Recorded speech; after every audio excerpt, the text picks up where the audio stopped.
Bonjour à tous, voilà, on est très content de continuer à avoir ce lien avec vous au travers des vidéos.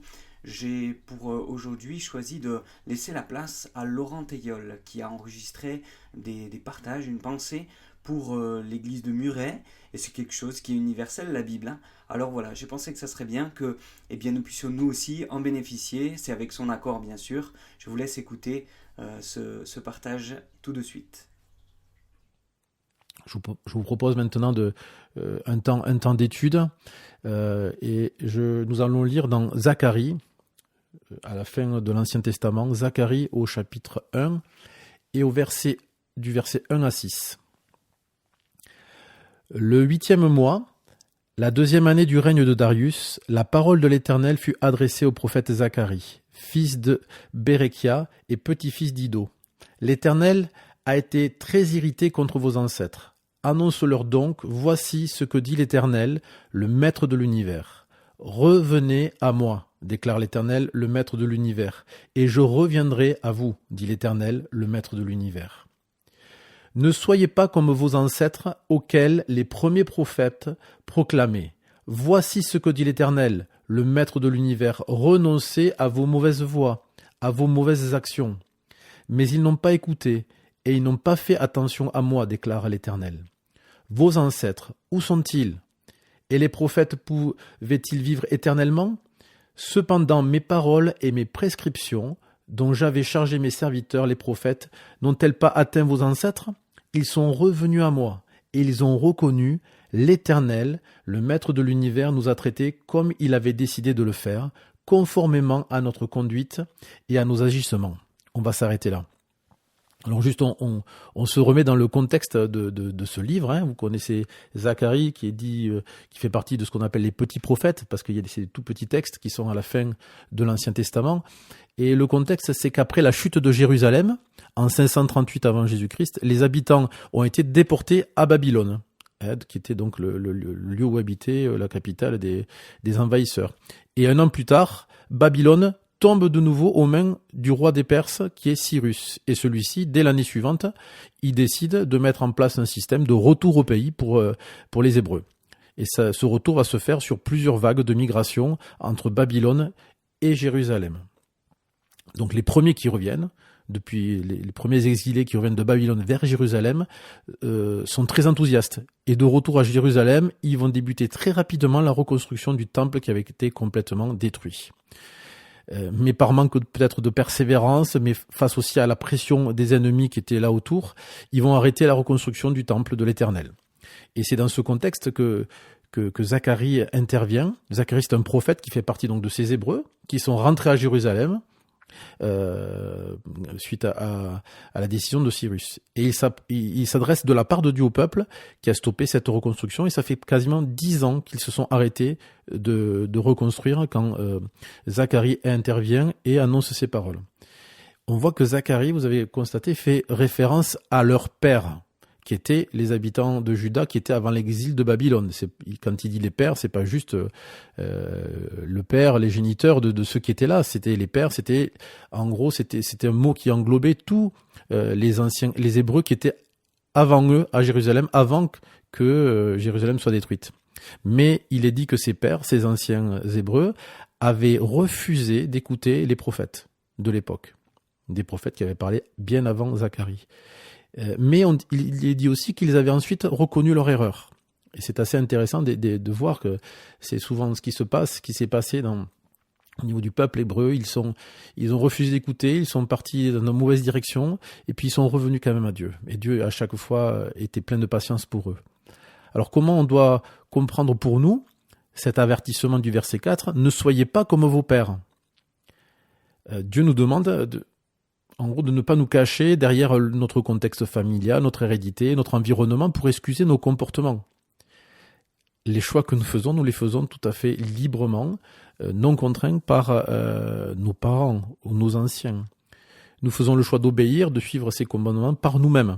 On ne peut pas dire que nos erreurs, notre impossibilité à prendre des engagements pour Dieu est une chose inévitable, qu'on ne maîtrise pas, comme une destinée qu'on n'a pas choisie. Et parfois, on peut tomber dans cette facilité de dire, mais de toute façon, c'est ainsi, ma vie est ainsi, j'ai beau faire n'importe quoi, ça retournera, ça reviendra toujours au même point, et etc., etc. La vie est sans fin, et mon échec est amené à être définitif.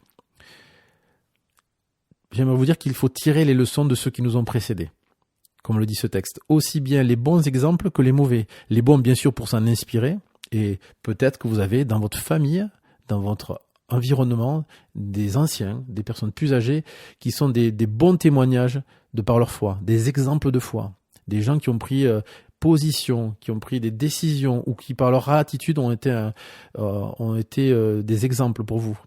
Mais vous avez aussi peut-être de mauvais exemples, des gens qui se sont éloignés de Dieu par leur mauvais choix, en laissant des compromis dans leur vie, qui ont fini par les éloigner de Dieu. Comme l'ont fait ces ancêtres des Hébreux, après un temps d'éloignement ou d'égarement vis-à-vis de Dieu, il est indispensable de revenir à lui. Et vous avez peut-être des exemples de gens qui sont revenus et qui ont été restaurés parfaitement. Dans Marc 1,15, on lit « Le moment est arrivé et le royaume de Dieu est proche. Changez d'attitude et croyez à la bonne nouvelle. » Il n'est jamais trop tard pour bien faire, même quand on a pu faire des mauvais choix. On sait très bien que dans certains domaines de nos vies, on n'est pas en accord avec ce que Dieu demande. Et c'est souvent clair, mais c'est souvent aussi des choses que l'on cache ou qu'on remet à demain. Dieu était irrité contre son peuple car il n'avait pas écouté les prophètes qu'il avait envoyés des années précédemment, avant la chute de Jérusalem. Ils avaient préféré obéir à leur chef plutôt qu'aux prophètes. La désobéissance était la cause de leur problème et la cause de leur situation catastrophique qui a amené à leur exil. Si on ne veut pas reproduire le même schéma d'échec que ce peuple hébreu, ne rejetons pas Dieu, obéissons fidèlement à ses commandements. Obéir pour les Hébreux, ça allait leur demander vraiment des efforts. Reconstruire le temple, c'était pas rien. Et tout ça, ça va être en plus de leur activité personnelle, quotidienne, mais il fallait du zèle. On voit qu'ils étaient enthousiastes les premiers et ils s'étaient laissés décourager. Peut-être que par le passé, vous avez déjà pris la décision sincère de mettre en règle votre vie dans certains domaines. Et comme il est écrit dans ce texte, de renoncer à nos mauvaises voies. Mais comme ces Hébreux, qui avaient commencé avec joie à reconstruire le temple, les circonstances de la vie vous ont découragé.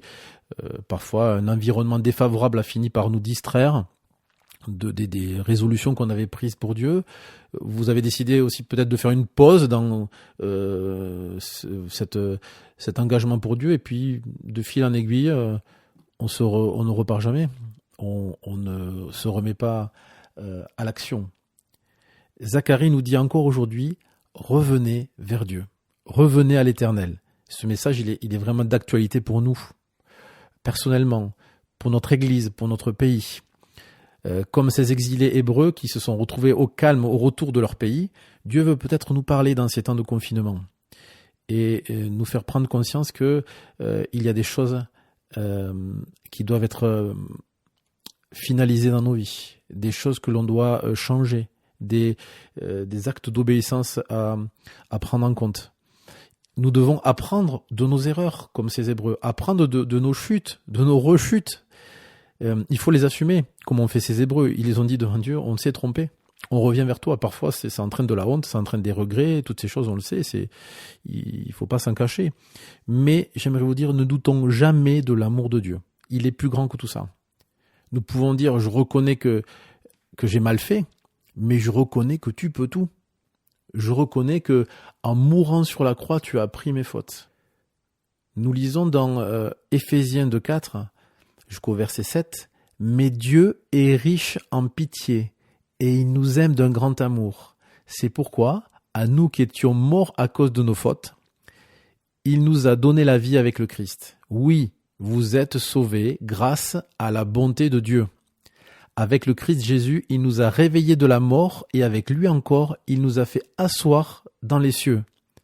Ainsi, en montrant sa bonté pour nous, dans le Christ Jésus, Dieu a voulu prouver pour toujours la richesse extraordinaire de ses bienfaits. C'est extraordinaire. Dieu, non seulement a pitié de nous, a pitié de nos fautes, mais il veut nous asseoir avec lui dans les lieux célestes.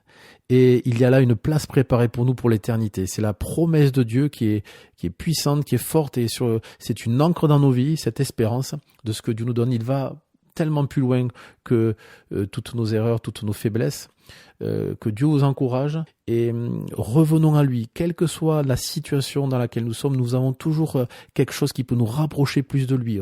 Nous approcher de lui, c'est le découvrir, mais aussi nous découvrir. Découvrir qui nous sommes en lui.